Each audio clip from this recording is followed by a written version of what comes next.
Саламатсыздарбы, урматтуу айымдар. Кайрадан сиздер менен эфирден көрүшүп турганыма кубанычтамын. Бүгүнкү тема сиздер менен эмнеге кылыктана албайм жана флирт тууралуу сүйлөшөбүз.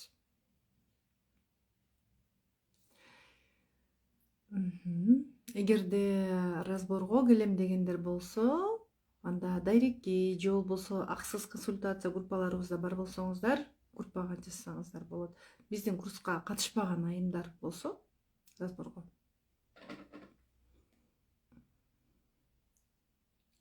Саламатчылык айымдар, саламыңыздарды кабыл алдым. Эфирди сактаганга аракет кылабыз, бирок түз эфирден көргөн жакшы кыздар.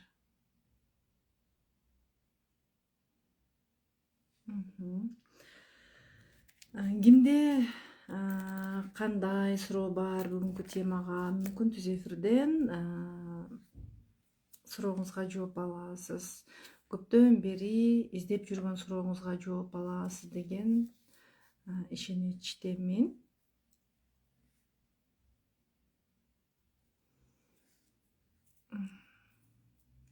Жалпы кыздарга мен мындай суроо бергим келип атат. Кылыктана аласызбы? Кылыктануу сизге оңойбу?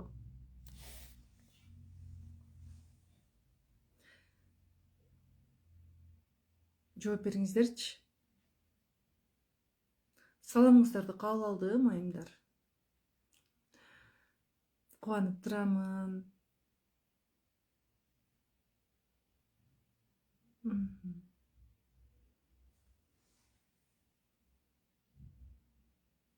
Бүгүнкү күндү аябай күттүк дейт. Кылыктана аласызбы? Кандай кылыктануу? Жөн эле аял затына табияттан берилди го кылыктануу.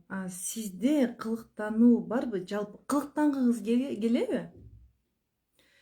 Мен кылыктана албайм дейт, жок дейт, ооба дейт.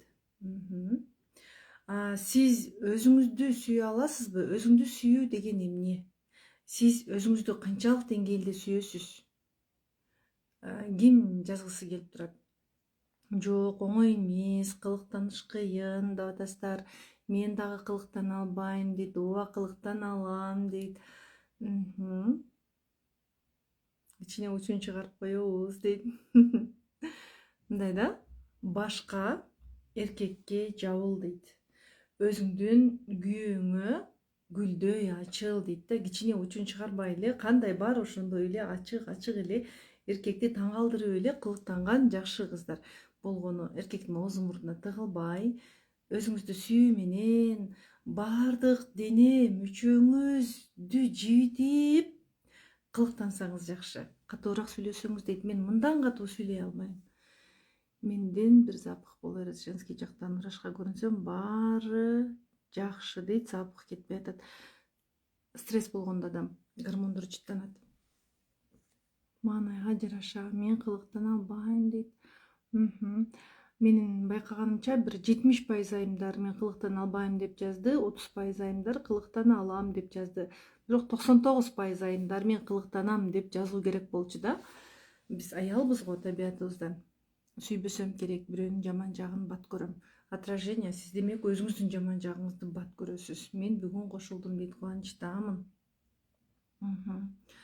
Өзүңдү сүйүү дегенди биз кандай түшүнөбүз? Өзүңдү сүйүү десе,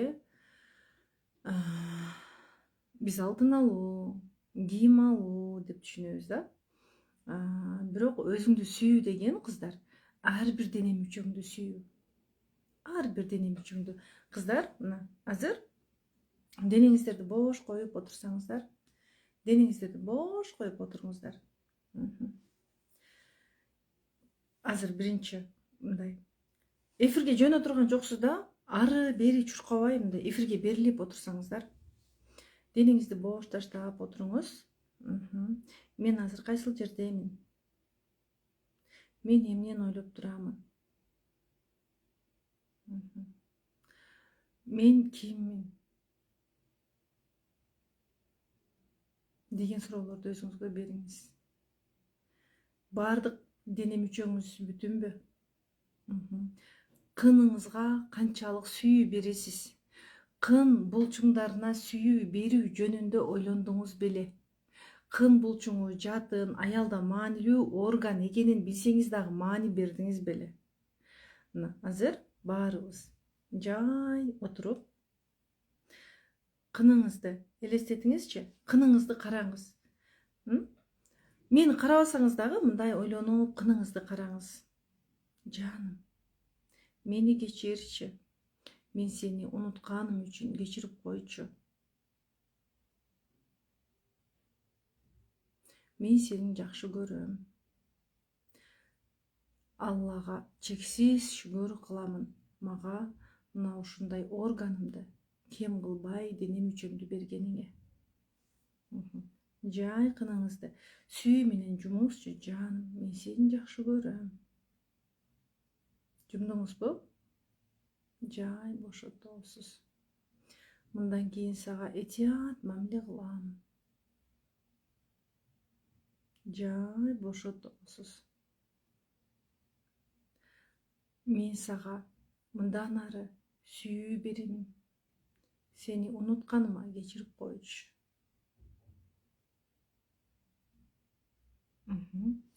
Кандай сезимде болдуңуздар?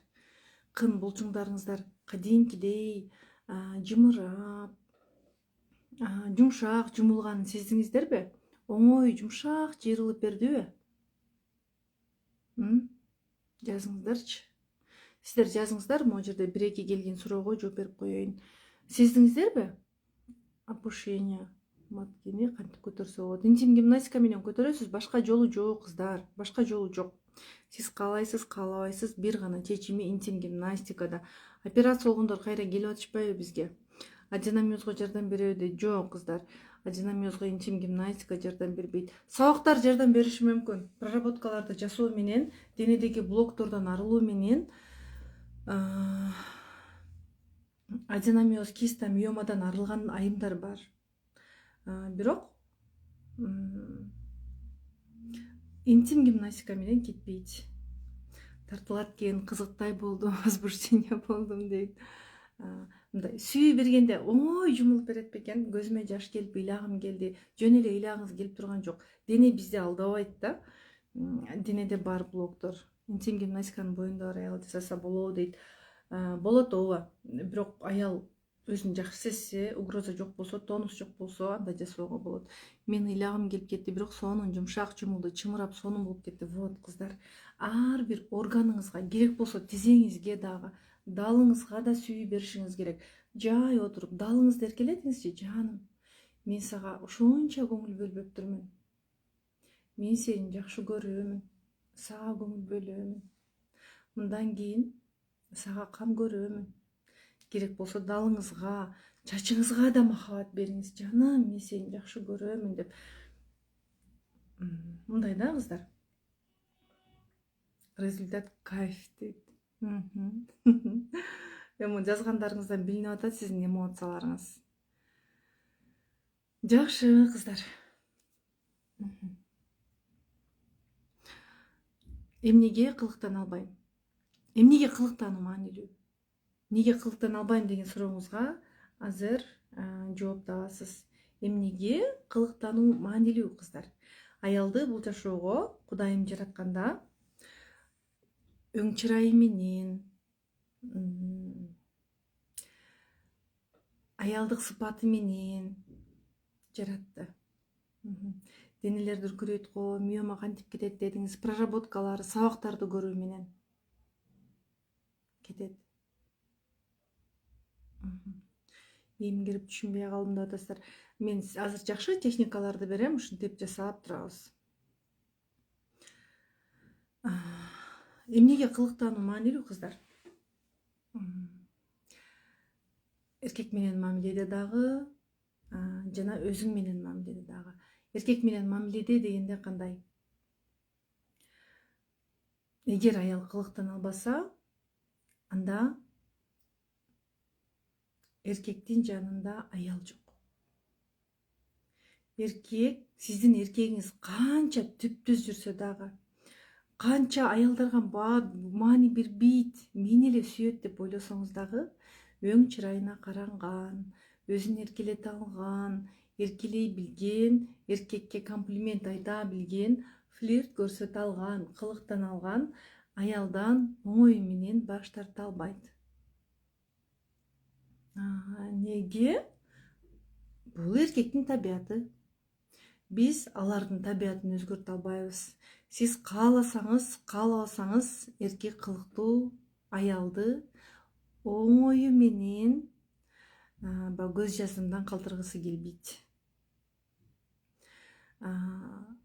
Эң биринчи кыздар кылыктуу айым болуу үчүн, эми эркек менен мамиледе дегенде кайра эле өзүбүздүн аялдык бактыбыз үчүн.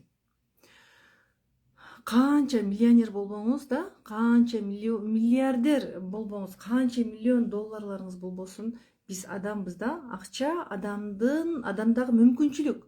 Бирок акча адамды бактылуу кылат деген бул жаңылыштык. Акчаны биз мүмкүнчүлүк катары карашыбыз керек. Ал эми аял качан бактылуу болот? Өзүн өзү сүйгөндө да, эркектен внимание алганда, эркектен баягы жылуу сөз укканда да аялдын жан дүйнөсү баягы жайнай түшөт. Эркек качан аялга жылуу сүйлөйт? Аял болуп көрүнө алганда.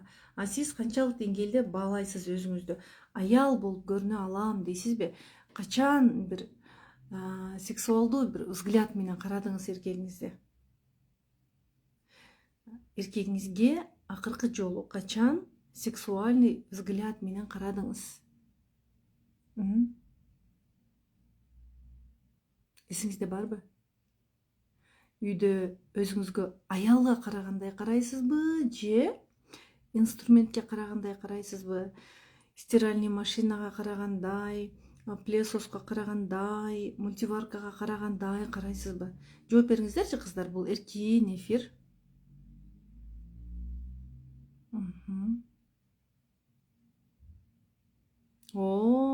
Мен сабагыңызга катыша алган жокмун, бирок түз эфирде бир массажды үйрөттүңүз эле, ошону жасап берсем күйөөм кайф алып жыргап эле жатып калды.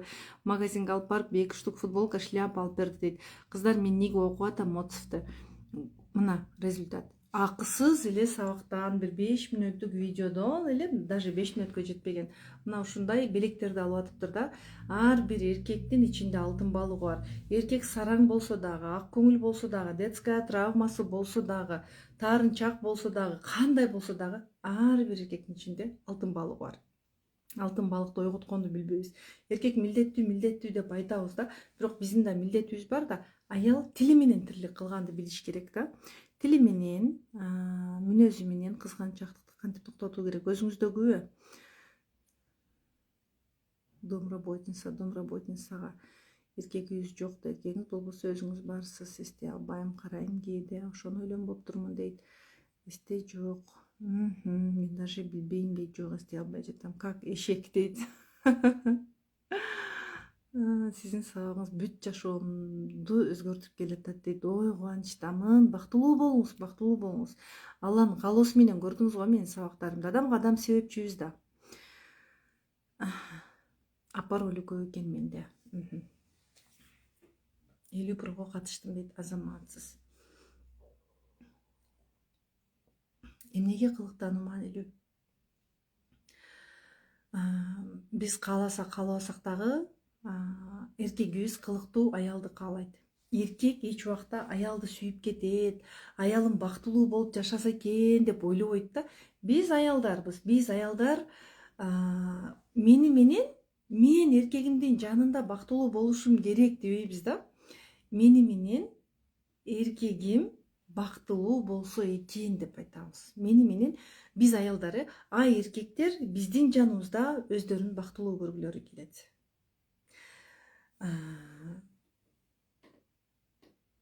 Жашоо өзү күрөш. Курска келсеңиздер, кенен айтып берем. Акысыз сабактан эле ошончо результат алып атасыздар. Акылуу сабакка келгенде до и после өзгөрүү болот сиздер деп айта алам. Мен Прокуржетти окудум, көп билим алдым дейт. Кубанычтамын. Эгерде кылыктана албасаңыз, үйдө пылесоссуз, посудомойкасыз, стиральный машинасыз да. Кимдер кылыктан албайт, шалдырап кечке чейин уйкусу келип энергиясы жок жүргөндөр да. Кимдин энергиясы жок, өзүн унутуп койгон, өзүн башкаларга чачып койгон, өзүнүн балдарына, күйөөсүнө, туугандарына, кайын журтуна чачып койгондор. Неге ал өзүн башкаларга чачып койду? Бул детская установка, детская травмалар. Детская травма дегенде бизди не деп чоңойт? Установка дегенде кандай? Эртең сен жумуш кылбай койсоң күйөөңдөн таяк жейсиң. Эртең сен могу жумушуң менен кайненеңден сен не деген гана сөздөрдү угасың. Сен кандай келин болор экенсиң, уже биз жакшы болгубуз келет да. Биз бар өзүбүздөгү өзүбүздүн бар мүмкүнчүлүгүбүздү, энергиябызды күйөөбүзгө беребиз, кайын журтубузга беребиз. Мисалы мындай. Энергия дегенде мындай шалдырап, чарчанып, уйкубуз жок жүрөбүз деп атабыз. Сиздин кусок энергияңыз тияка кетип атат, бияка кетип атат. Кайненеңизге таарыныч да, бир кусок энергияңыз кетти. Негативге сиз энергия менен жооп берип атасыз да. Негатив сизде калды, сиздин энергияңыз кайненеңизге кетти. Күйөөңүзгө таарындыңыз, кайра ойлой бердиңиз. Сизден канча энергия кетти, ошончо сизде негатив калды да. Дагы башкалар үчүн өмүрүңүздү арнадыңыз, энергияңыз башкаларга кетти, сизде оору калды, денеде блоктор калды да. Энергиябыз башка жака кеткенде өзүбүздүн органдарыбызга энергиясы жетпей калат дагы. Энергия аз болуп, органдарыбыз алсыз болуп, ар түрдүү ооруларга оңой кабыла беребиз. Менчи бир аз могу комментарийди өчүрүп салайынчы, оюм бөлүнүп кетип атат. Эми кыздар, неге биз канча кылыктан ал десек да кылыктан албайбыз? Азыр жай отуруп да, мындай, жаныңызда эч ким жокпу? Жаныңызда эч ким жок болсо жөн эле аракет кылып көрүңүз да. Мындай жөн эле мындай моюндарыңызды сылап да, мындай дене менен флирт, дене менен жөн эле моюндарыңызды сылап, чачтарыңызды бир аз мындай кармап, мындай көтөрүп, бир аз или жолуңуздун учун бир аз бурап да, күйөөңүздүн жанында отурганда бир аз сан булчуңдарыңызды көрсөтүп койсоңуз болот. Дагы кандай флирттер бар? Телефондон сүйлөшүп атканда күйөөңүз алыста болсо, бир аз кийимиңизди ачып коюңуз да, бир аз кийимиңизди ачып, мен чечинип атамын, мен кийинип алып анан байланышам деген сыяктуу. Же болбосо телефон менен байланышып атканда жарымыңызды көрсөтүңүз дагы, көрсөтпөй коюңуз. Бул да флирт. Көз менен флирт, сөз менен флирт. Аял дар деп сүйлөбөй, мындай назик сүйлөгөнгө аракет кылышыбыз керек. Сиз качан назик сүйлөйсүз? Денедеги блоктордон арылганда. Минут сайын өзүңүзгө көңүл бөлгөндө. Ар бир дене мүчөңүздү сүйө билгенде, өзүңүзгө сүйүү бергенде. Өзүбүзгө сүйүү берүүнү биз эмнеден баштайбыз? Сырткы келбеттирүүтөдөн баштайбыз. Сиз кааласаңыз, каалабасаңыз. Мына азыр флирт жасап көрдүңүзбү? Жөн эле монтип көрүңүзчү. Жөн эле. Же болбосо көзүңүздү бир аз кындай бир аз көтөрөсүз. Алдыңызда күйөөңүз отурат, элестетиңизчи. Азыр сиздин жаныңызда күйөөңүз жок, же болбосо наушник салып алып угуп отурасыз, күйөөңүз алдыңызда да. Күйөөңүздүн көзүнө карап, күйөөңүз көз алдыңызда элестетиңиз, күйөөңүз алдыңызга келди. Бир аз күйөөңүздүн көзүн карап, бир аз кынды жумуңузчу. Кынды жай жумуңуз, кыныңызды жакшы көрүп жай жумуңузчу.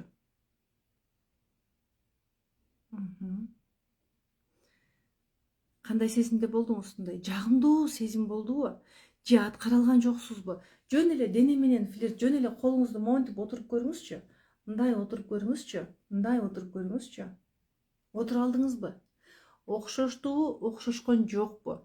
Эгер окшош болсо, неге окшошкон жок? Сиз өзүңүзгө өзүңүз жакпай турасыз да, как мындай бирөөнүн денесин кармагандай болуп, бир робот менен сүйлөшүп аткандай болуп, бир кызыктай болуп атасызбы? Өзүңүздүн денеңизди кабыл албай. Демек, сиз өзүңүздү жакшы көрбөй атасыз. Өзүн жакшы көрбөгөн адам өзүн кабыл албайт, кыздар. Мен комментарийди жандырам азыр. Эркелете алдыңызбы өзүңүздү? Окшоштуу мындай дене менен флирт жасаганыңыз окшоштуу кыздар? Флирт жасоодо биринчи сырткы келбет маанилүү. Сырткы келбетти ирээттемейинче биз флирт жасай албайбыз. Элестетиңиз, кылыктанайын десеңиз да, кылыктанайын десеңиз эле өзүңүзгө жакпай турасыз. Өзүңө жакпасаң, өзүн жактырбаган аялды кантип эркек байкайт? Сиз дене мүчөңүз өзүңүзгө жакпай турса да, кийимдериңиз өзүңүзгө жакпай турса да, окшошпойт кылыктанганыңыз. Мүмкүн көз менен жасай албайсыз, мүмкүн үн менен жасай албайсыз да.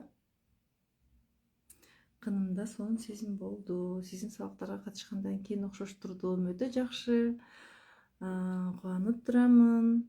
Жылмаюу пайда болду. Толук кылыктуу айым болуу үчүн кыздар, өзүңүзгө тынымсыз 24 саат бою байкоо саласыз. Клитор менен оргазм алуу эсептелеби? Ооба, эсептелет. Бирок вагиналдык оргазм бул өтө жакшы сезим. Вагиналдык оргазм алууга кыздар аракет кылуу керек. Кээ бир айымдар айтышыңыздар мүмкүн, азыр канча жаштагы айымдар отурасыздар, мага кызык болуп атат. Жазыңыздарчы. Жасадым, оңой, сонун жумулду, табарсыгымда көпөлөк жүргөндөй болуп кетти, жакшы.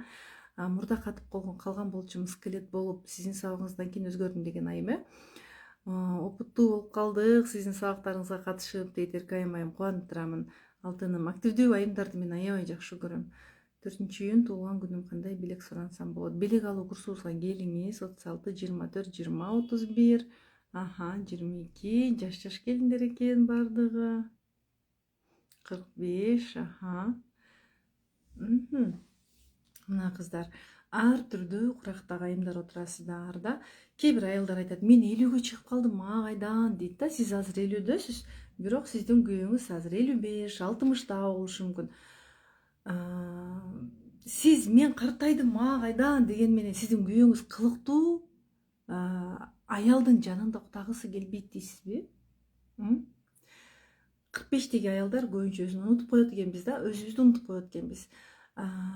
Бирок кыздар, сиздин күйөөңүз өзүн унуткан жок. Эркектин мүчөсү иштеп эле турса, иши кылып эптеп эле иштеп турса деле, ал өзүн 18 жаш сезет. Эркектер измена кылганда аялдар жыгылат, ыйлайт да. Изменада ким жыгылат? Биз жыгылабыз. Ошон үчүн кылыктанууну ар бир аял билүү керек. Азыр мен сонун жаңы техникаларды коштум. Жыныстык катнашын алдында либидону көтөрө турган техникаларды коштум. Оргазмды жакшырта турган жаңы техникаларды коштум. Үндү кооз чыгаруучу шыбыроо техникаларын коштум. Жана жыныстык катнашта үн чыгаруу техникаларын коштум. Мен мурда бул сабактарды берчү эмесмин, бирок көп аялдар муну билбейт экен да. Кудайым буйрса, келерки курс 30 сабак болот. Жамбаштын өзүн айландырып, жамбаштын өзүнө гимнастика жасоо, мунун баарын ошол биринчи келген күндөн баштап, нолдон баштап кыздар, Кудайым буйрса, до и после өзгөрүү болот деген ишенимдемин. Курс качан башталат дейт? Курс 31 май күнү башталат. 31 май күнү 990 сом интенсив тарифи жана про тарифи бар, 1990 сом. 26 группадамын дейт.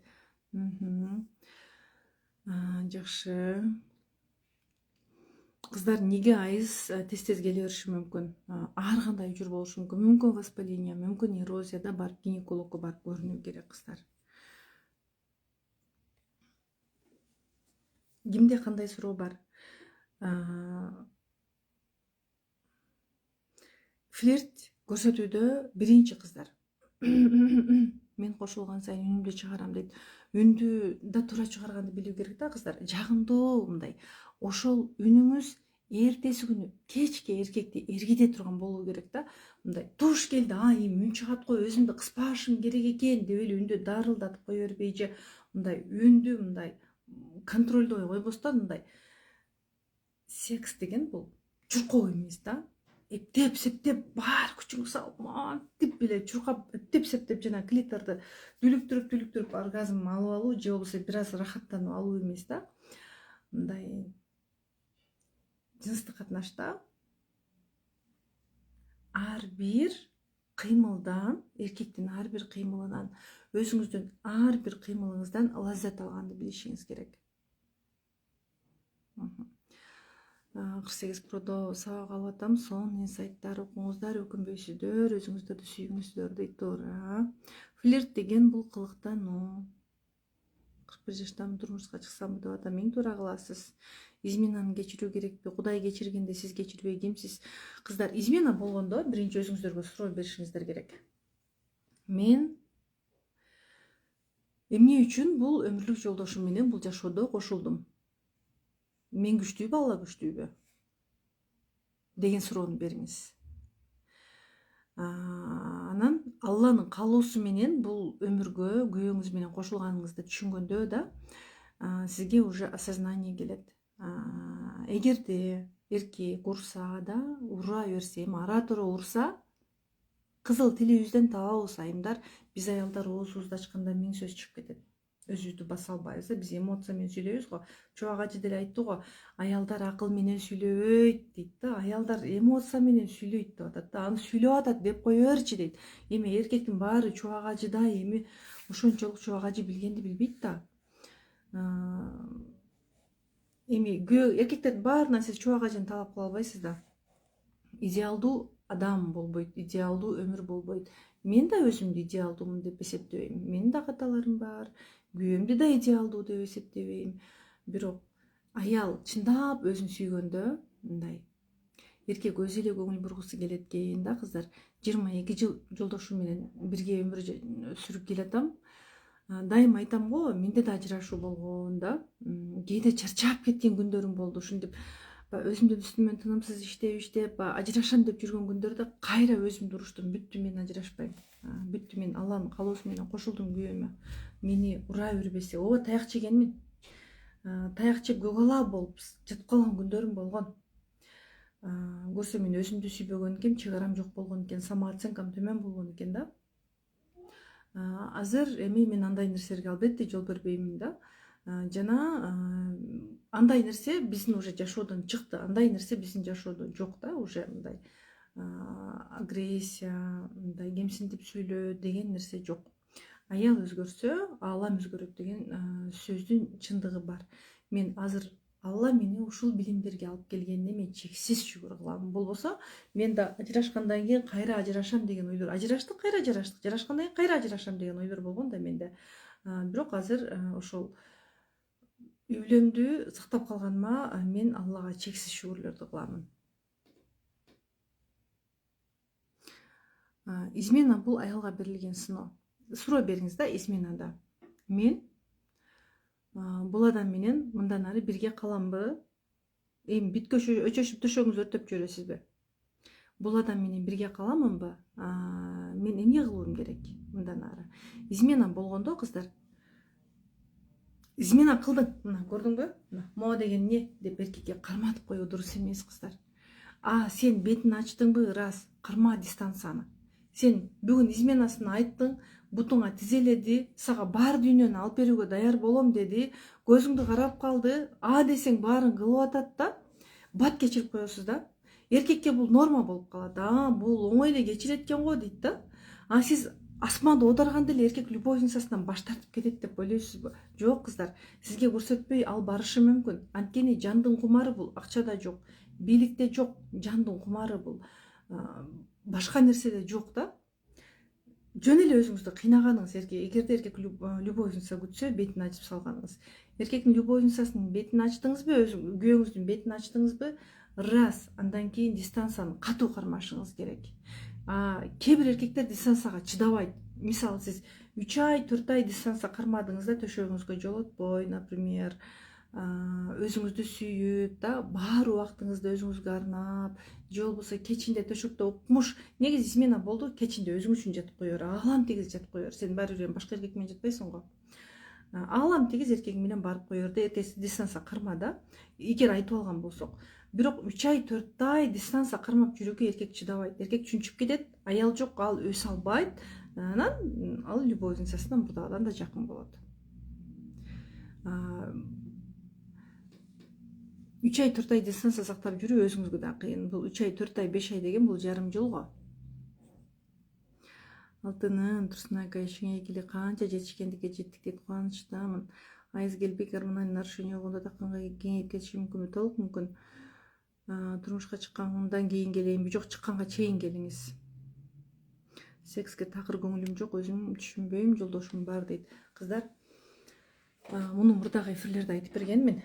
Жыныстык катнашты сиздер мындай түшүнбөңүздөр да, интим гимнастика жасап койсо мен оргазм алып калам деп түшүнбөңүздөр.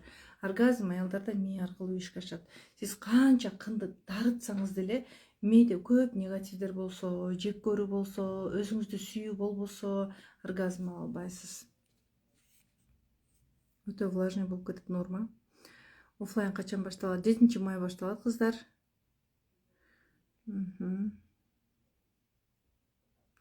Кындан кээде жел чыгып уялып жүрөм, ушуга айтып койсоң. 54 жаштамын. 2 жылдан бери интим отношения жок.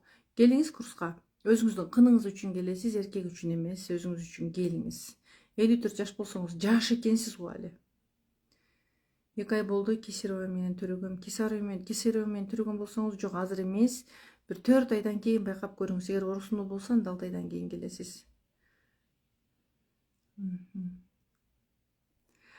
31 май 38 жашка толом. Сиздин курсуңузду өзүмө белек кылдым. Түшүмө чейин кирдиңиз, ушунчалык сүйүнгөнүмдөн дейт. Ана ырайым бактылуу болуңуз, билимиңиз берекелүү болсун, сиңимдүү болсун. Салем калыңыз калай дейт. Маралайым, абдан кубанычтамын. Рахмат, жакшы, Аллага шүгүр. Эркекти аялы измена кылганына эркекти аялы, түшүнбөдүм. Эркекти аялы измена кылганына ишенсе болот, ооба. Аялдар измена кылбайт деген сөз жок да.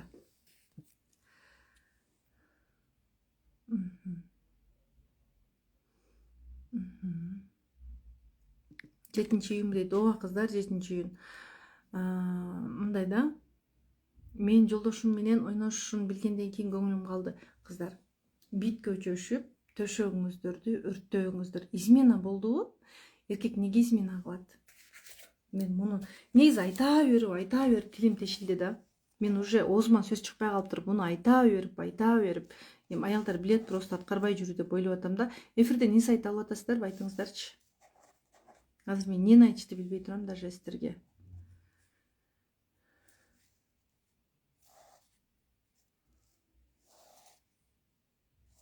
Мына.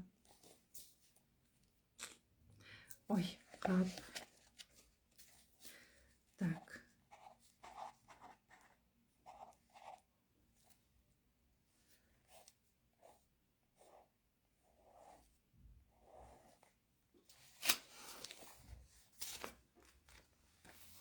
Мына кыздар.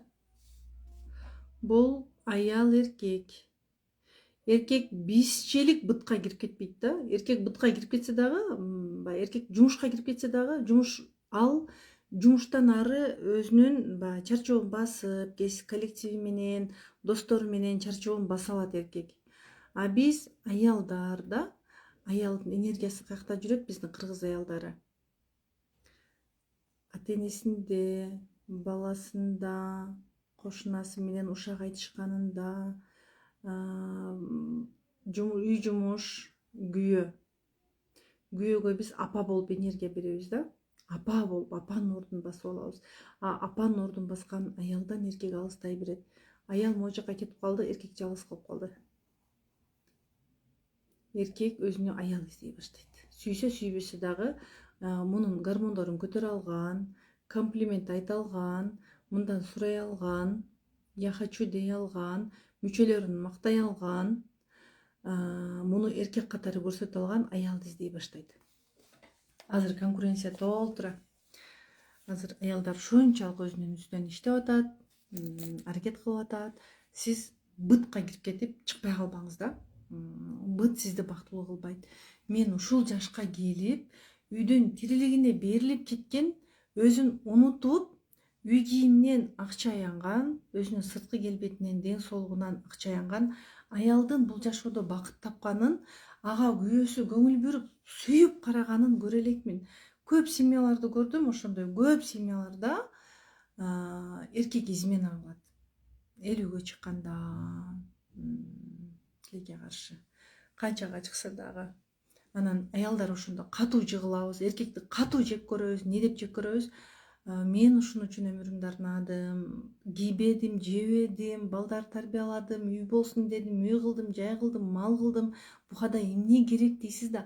Ага аял керек, кыздар, аял керек. А сиз аял болуп өмүр сүрбөдүңүз го. Ал дагы өзүнүн өмүрүнө өкүнүп кетти да. Эркегиңиз эштен киргенде мындай аялды көрүү керек да. Чарчанган, энергиясы жок, албуттанган, сүйлөнгөн аялды көрсө, любой эркек ал аялдан алыстайт. Любой эркек ал аялды сүйө албайт. Кантип эле сиз элестетиңизчи? Эркектин өзүнүн билегинде күчү бар да. Сиз кылып берген тамак ашты башка аялда эле кылып берет. Сиз кылып берген эркектин жумушун ал өзү да кылып алат керек болсо. Сиз бытка кирип кеттиңиз, чарчайсыз да. Эркек башка жака барат, акчасын төлөйт, каалаганын кылдырат. Сиз ошол убакытты өзүңүзгө арнаңызчы, алтыным. Өзүңүзгө көңүл буруңузчу. Сиз неге кылыктан албайсыз да? Неге өзүңүзгө көңүл бура албай атасыз? Бул биздин денедеги блоктор. Дене бизди алдабайт. Мисалы, проработкага келгенде аялдар тамактары буулат да. Кадимкиде проработка учурунда ич өтүп кетет, эстей беришет. Мына ошентип денедеги блоктор акырындык менен чыгат, кайра проработкаларды жасоо менен. Кындан жел чыгат, пырылдатып жүрө бербеңиздер, кынды шылбыратып жүрө бербеңиздер. Келиңиздер интим гимнастикага, канча жашта болсо дагы кыздар, сонун жыйынтыгы алса болот. Интим гимнастика менен турбаларым ачылабы деп сурасам, жок деп айттыго. Кыздар, врачтар интим гимнастикада көнүгүүлөрдү, пайдаларын билбейт да. Ал врач, ал гинеколог да. Ар ким өзүнүн кесибин сыйлаган жакшы, ошон үчүн бирөө-бирөөнүн кесибине жооп берген дурус эмес да. Биздин кыргыздарда кичине бир маданияттуулугубуз кичине жетишпей кетет да. Маданияттуулук жетишпей кетет. Мындай ойлонуп туруп жооп берүүдө бир аз аксайбыз да. Турбалар ачылат, бирок бир айда эмес. Мисалы, кын булчуңдары кенен болсо, бир айда сиз сонун жыйынтык көрөсүз да. 2-3 күндөн баштап уже жыйынтык билине баштайт. Жел чыкса, бир жумадан баштап уже жыйынтык билине баштайт. Зара кармай албасаңыз, уже бир жумада, 2 күндө даже жыйынтык билине баштайт. 2 күн тынымсыз жасаганда кичине жыйынтык болот да. Айтмакчы, бир нерсе айткым келип атат. Бизге могу бүгүн акыркы офлайн группаны жаптык да. 3-майда башталганды бүгүн жаптык.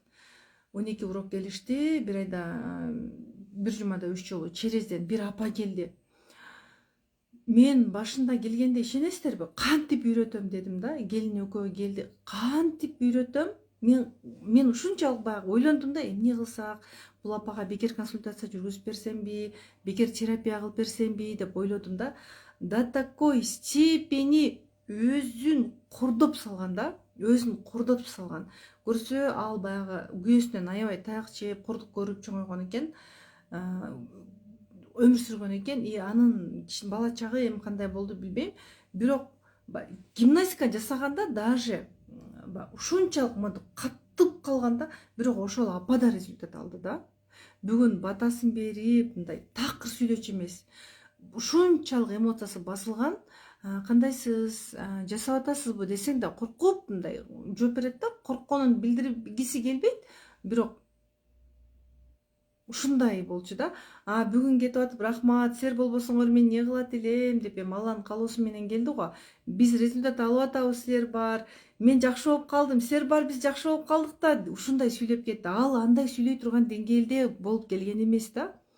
Ушунчалык эмоциясы басылган апа болчу. Бирок Аллага шүгүр, ошо бүгүн результат болду деп кетти. Мен кубандым да. Мен ойлодум эле, давайте мындай кылыңыздарчы деп айттым келинине. Жеке хотя бы бир 4-5 жолу иштешкенге мындай көнүгүүлөрдү жакшылап үйрөтөлү, 4-5 жолу иштеткенге өзүнчө бир алып бериңиздерчи жеке иштешүүгө деп айттым. Мага бизге результат керек болчу да. Бирок ал уже баягы күндө жасап атып, биздин сабактарды угуп атып да, ушундай бир результатка жетти. Опустошение болду кичине болсо дагы. Трубалар ачылат кыздар. Кын булчуңдары мисалы 3 күндөн баштап жыйрыла баштаса, спайк болгондо, загиб болгондо, труба жабылып калса 6 ай, 7 ай тынымсыз гимнастика жасоо керек. Мына азыр мына мен качели жасап атам. Үстүн тарттым, бошоттум. Алдын тарттым, бошоттум. Үстүн тарттым, бошоттум. Алдын тарттым, бошоттум. Ушуну да көп жасоо керек. Анан уддияна.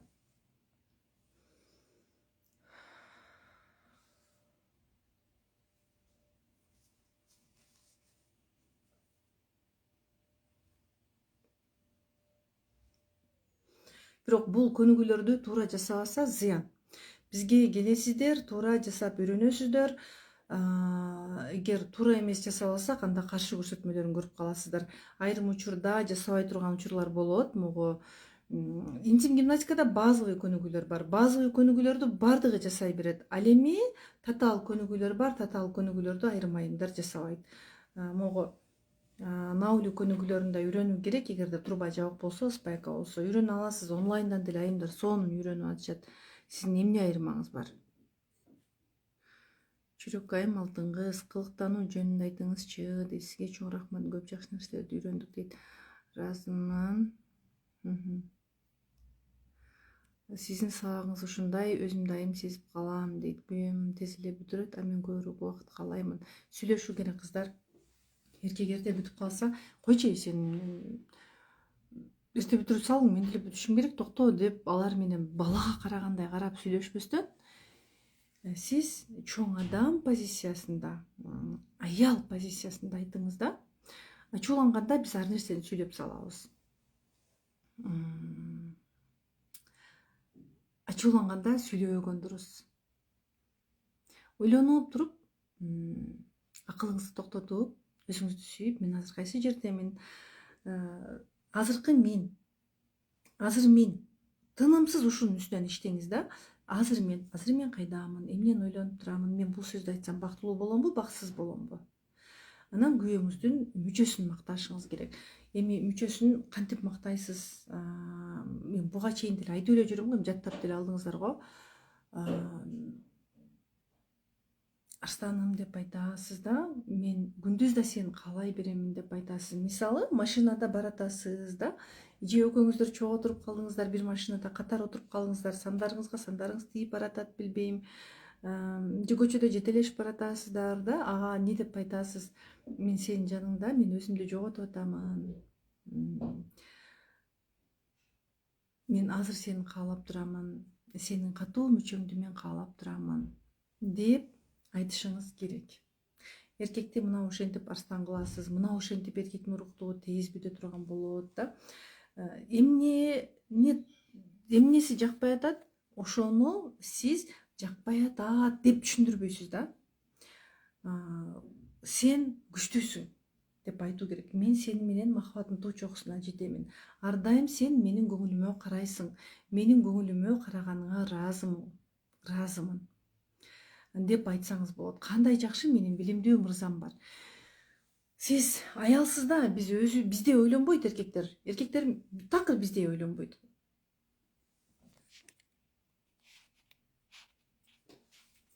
Көп айымдар жазып атасыздар, сизден көп нерсе үйрөнүп атабыз деп. Ыраазымын алтындарым.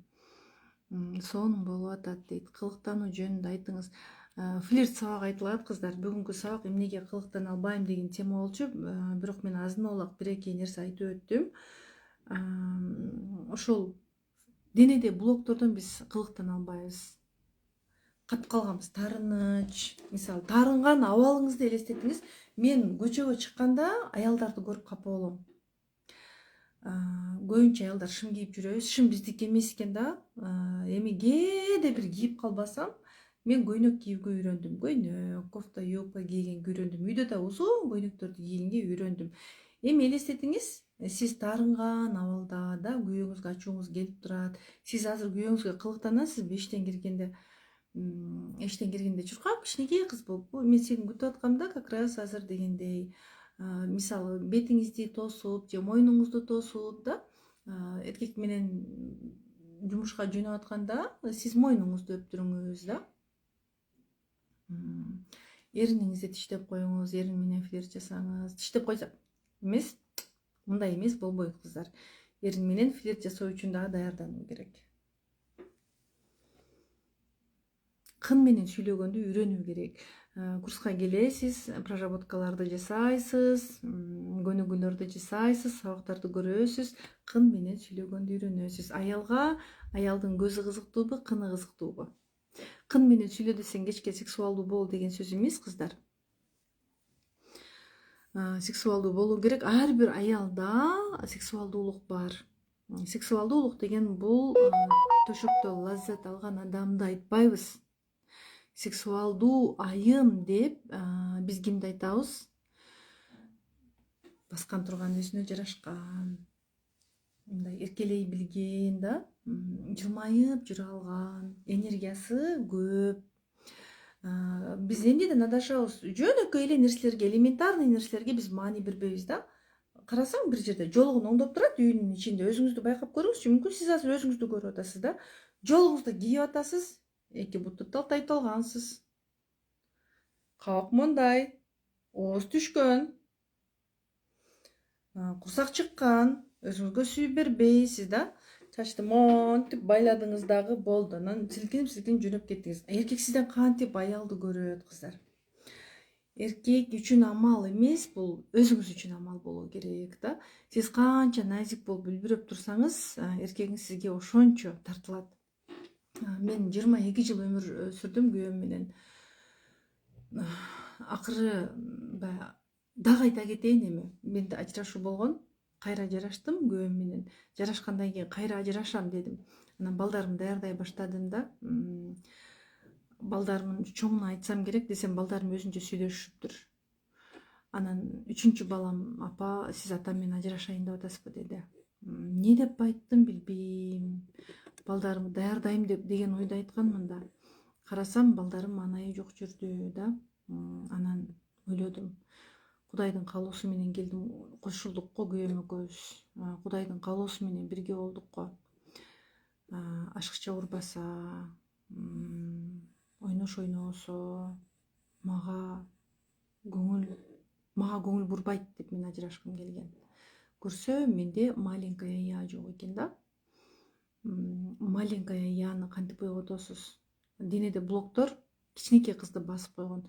Биз бала болуп эркелеп тоюп алганга денебиз ошого үйрөнбөй калды да. Денебиз үйрөнүп эркелеп алайын десек, 7 жашыбызда биз курчак ойной турган убагыбызда бала карадык, таяк жедик, башка жумуш кылдык. Кат кырып ыйлаганда ыйлап, күлгөндө күлүп алайын десек, бизде ыйлаба, күлбө деген сыяктуу тыюу салууларды алдык да. Денебиз катып калганго, ыйлабашым керек экен, мен күлбөшүм керек экен, мага болбойт экен, тигилердин ою маанилүү экен, менин оюм маанилүү эмес экен, элдер уят дейт экен, элдер уят дебеш керек экен, мен жаман кыз дебеш керек экен деп катып калганбыз да. Сиз канча аракет кылсаңыз да кылыктан албайсыз, эгер денедеги блоктордон арылбасаңыз. Мен азыр сиздерге эмне деп айтып берсем экен?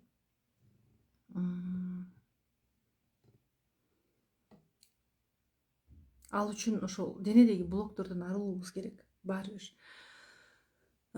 Курска келесиздер да, мен сиздерге баарын айтып бере албаймын го, кыздар.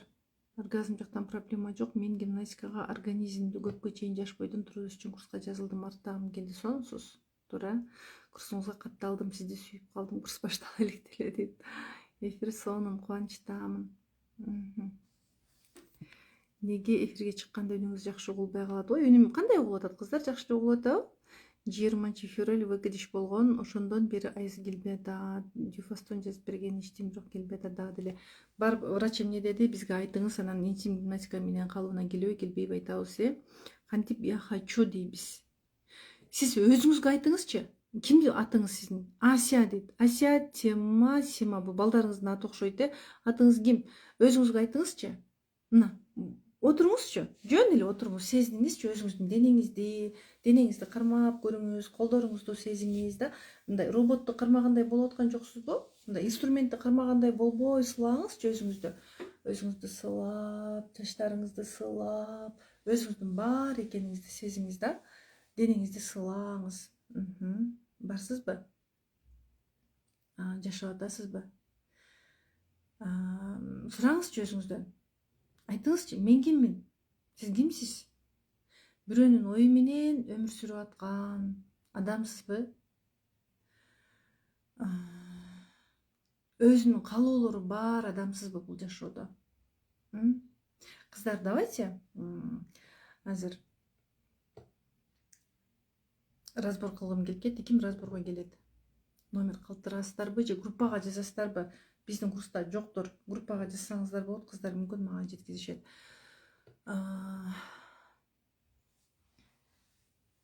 Азыр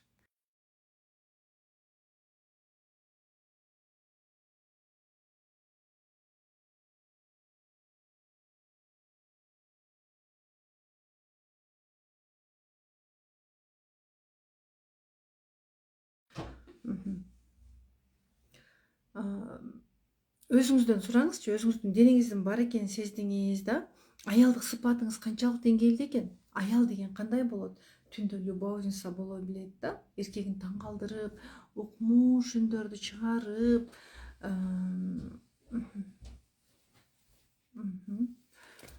укмуш баягы таң калтыруу керек. Ар бир түндө таң калтыруу керек. Ещё техникалар бар бизде, хюрем техникалары. Ошол техникаларды 2-3 секунд жасай салып, эркектин эсин оодарып, мындай тамшандырып эркекти, эртеси күнү ошону сагына тургандай, эртеси күнү эртең менен турганда мындай сыналып туруп, эркегиңизди таң калтырып, мындай эркегиңиздин оозу мурдуна тыгыла бербей, мындай дистанцияны кармашыбыз керек да. Эркектин оозу мурдуна тыгылган аялды эркек сүйүп кеткен эмес, тажайт эркек андайдан. Хозяйка болгонду билип, керек жерде коюп, оюңузду жеткире билип, кайсыл жерде сүйлөп, кайсыл жерде сүйлөбөй коюшту билип, досторунун арасында эркектин даражасын көтөргөндү билип, балдарынын алдында даражасын көтөргөндү билип да. Назик аял боло билип, аял деген мына ушундай боло керек. Эркелегенде эркелеп, сураганда сурап, сөзүнө турбай коюп, аял деген эркек менен мамиледе, башкалар менен мамиледе жоопкерчиликтүү болгон жакшы, бирок эркек менен мамиледе сен жоопкерчиликтүү болбой эле кой да. Жоопкерчиликтүү мойнуңа албай эле кой. Мисалы мен да акча табам, ооба. Бирок мен магазинден бир нерсе алсам дагы, иногда күндүз күйөөм үйдө жокто, мен күйөөмө жаздырып коем. Бул деген акчаны кызгануу деген сөз эмес. Эркек үйгө пайдалуу болгон сайын ал сизге ошончолук жакын болот. Биз аялдар эркекке акча жумшаган сайын биз эркектен алыстайбыз да, тартылабыз ооба. Себеби дегенде биз ага акча салып атпайбызбы, ага акча коротуп атпайбызбы? Таарынсак да, кыйналсак дагы биз баары бир андан ага бергенибизди бессознательно алгыбыз келе берет да, жек көрөбүз. Мен экөөбүз тең баягы аял болуп кеттик, мунун эркектик деле касиети жок деп таарынганыңыз менен баары тартыласыз. Бирок эркек аялга акча короткондо ал чындап тартылат. Үй бүлөгө акча короткондо ал чындап тартылат. Мындай өзүн керек сезип, мындай эркектик касиет ойгонот да. Мен мисалы магазинден бир нерсе алсам дагы көбүнчө күйөөмө жаздырып коем. Өзүмдүн жанымда акчам турса дагы. Эгерде сиз кечке критикалап күйөөңүздү, койчу сен мындайсың, сен деген тигиндейсиң, дор деп мындай үнүңүздү бийик чыгарып өзүңүз эркек болуп турсаңыз, карзыңызды төлөбөйт да, карыз болосуз, кайра өзүңүз төлөйсүз да. Мындай телефондон сүйлөшкөндө дагы эркек сиздин жагымдуу голосуңузду угушу керек. Жагымдуу голос болуш үчүн эмне кылыш керек? Денедеги блоктордон арылуу керек. Мен эмнеге дене блоктору деген сабакты беремин? Неге биринчи келгенде эмоционалдык байланыш, негативден арылуу деген сабактарды беремин? Биз келип эле сиздер келген күнү эле флирт жаса десем, сиз катып калдыңыз го, жасай албай каласыз го. Вагиналдык оргазм кантип алабыз? Мээ менен иштейбиз. Интим гимнастика жасап кынды бекемдейсиз, эрогендик зонанын булчуңдары бекемделип, эркектин мүчөсү ошо эрогендик зонанын булчуңдарына тийип өтө турган болуш керек. Жана мээ ошого допуск бере тургандай өзгөрүш керек. Ал үчүн жаңы нерселерге мүмкүндүк берүү керек. Эскини тазалаш керек. Баягы негативди, баягы кайнеңизге, күйөөңүзгө болгон таарыныч негативдер жүрөт го сиздин денеңизде. Аны кетирип, баягы кетирген энергияны кайра алышыңыз керек. мен интим гимнастикага келем деп ойлогон эмесмин. Мен да кылыктанганды билбеген, эркелей албаган аял болчумун да. Мен күйөөм менен флирт менен баштадым мамилемди. Мен айтып өтпөдүмбү бая? Ажырашкым келди деп атам го. Анан бүттү дедим, мен бүттү өзгөрөм. Бүттү өзүм баштайм дедим. Коронамды чечтим, бир күн отурдум, ойлондум, ыйладым да коронамды ыргыттым. Анан күйөөм менен мен ысык келинчек жасадым. Биринчи баардык айымдар отурасыздар го. Мен ысык келинчек жасап, күйөөм экөөбүздүн ортобузду жакындата алдым. Бирок мен экөөбүздүн ортобузда дагы бир келишпестик болуп тура берди да, дискомфорт болуп тура берди. Мен эмне кылдым? Мен маленькая я менен иштедим. Өзүмдү эркелетип, өзүмдү жакшы көрүп, мен сиздерди кичине эле бир мүнөткө эле кана өзүңдү эркелечи десем эле ыйлагым келди, ыйладым дей бересиздер го. Дене алдабайт да. Өзүн эркелеткен адам негизи ыйлабаш керек да, сүйүнүш керек да.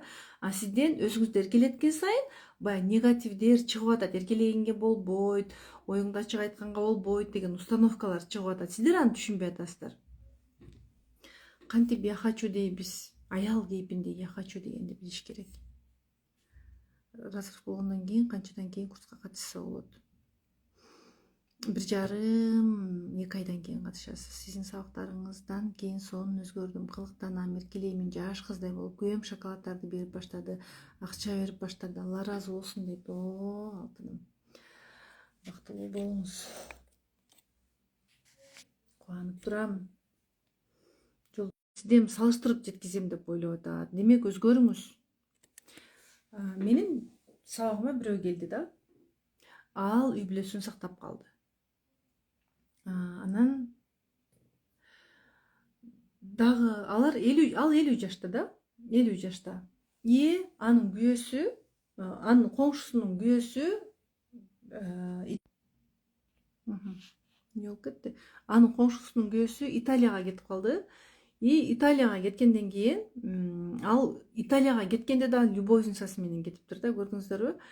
Ал айтат, сабагына катышкам десем дагы ана деп жүрө берди, катышкысы келбей, күйөөсүн неге ал деле өзгөрсүн, мен эле аракет кылышым керекпи деп отура берди дейт да.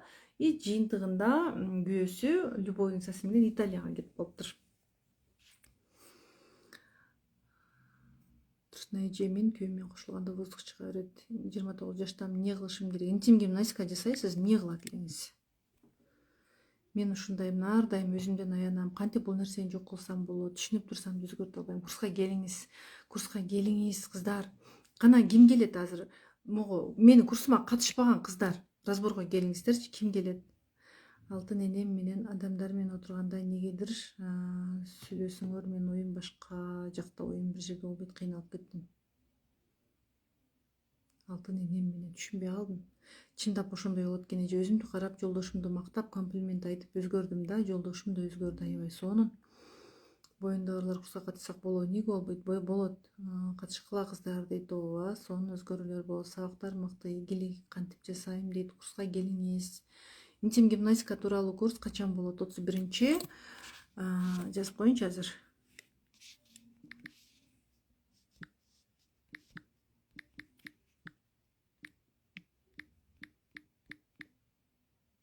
Разборго келе турган кыздар болсо, сиздин жүзүңүздү эч ким көрбөйт, мен көрөм. Башка номерден байланышам сизге. 31 май башталат. Так. Эфир бүтөйүн деп атат кыздар. Кайра кирем эми. Кайра киресиздерби? 46 группада окудум, сабактардан сонун результат алдым, геморройдон арылдым, кындан жел чыгат эле, уялат элем дейт. Кыздар, 31 март күнү, май күнү башталат курс. 31 май күнү 990 сом жана 1990 сом. Аялдык бактыңыз